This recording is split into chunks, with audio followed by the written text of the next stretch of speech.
يا مساء الخير عليكم، برحب بكم في قناتي، قناه المخرج البير انطون. الريل النهارده اكون بتكلم فيها على كل الناس اللي ناويه تقدم في المعهد العالي للفنون المسرحيه، وخصوصا في المرحله الاولانيه اللي هي مرحله المشهدين. بيبقى دايما عندنا مشاكل كتير في موضوع المشهدين دول. الناس بتروح تحفظ المشهد بالاداء اللي هيتعمل، فيبقى ماسك معاه ورقه وكاتب ان انا مثلا في الكلمه دي هعمل الحركه دي، في الجمله دي هعمل كذا. فيفضل ان انت تروح من غير ما تبقى حافظ بالاداء، حافظ الكلام كويس وحافظ قطعات الكلمات، اللي هو لو في وقف تام، وقف معلق، اللي هو هقف امتى، هاخد نفسي امتى. ده اهم بكتير جدا جدا ان انا اروح وانا حافظ الاداء.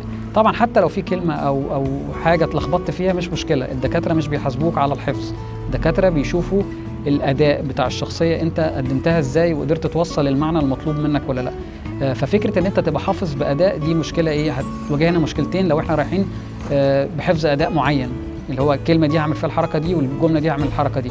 اولا انت وارد ان انت تنسى الاداء، فانت لو نسيت الاداء ده هيلخبطك، فانت وانس ان انت وقفت وعطلت كده خلاص المشهد باظ منك، مش هتعرف ترجع له تاني.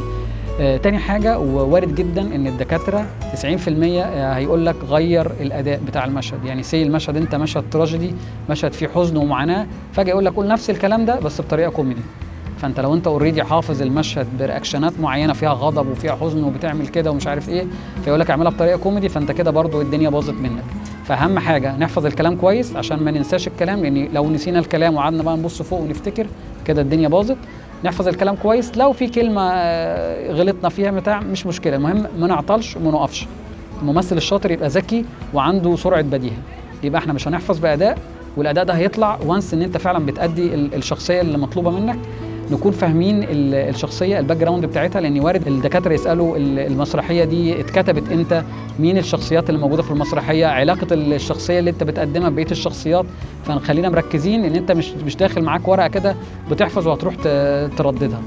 يبقى نحفظ باداء، نحاول نحفظ الكلام كويس، نحفظ الباك جراوند بتاعه الحاجه اللي احنا بنقراها، هنقول دي كانت مسرحيه، دي كانت روايه وتحولت، دي ظروفها كانت ايه، طب الاسماء الشخصيات اللي معانا، وهكذا.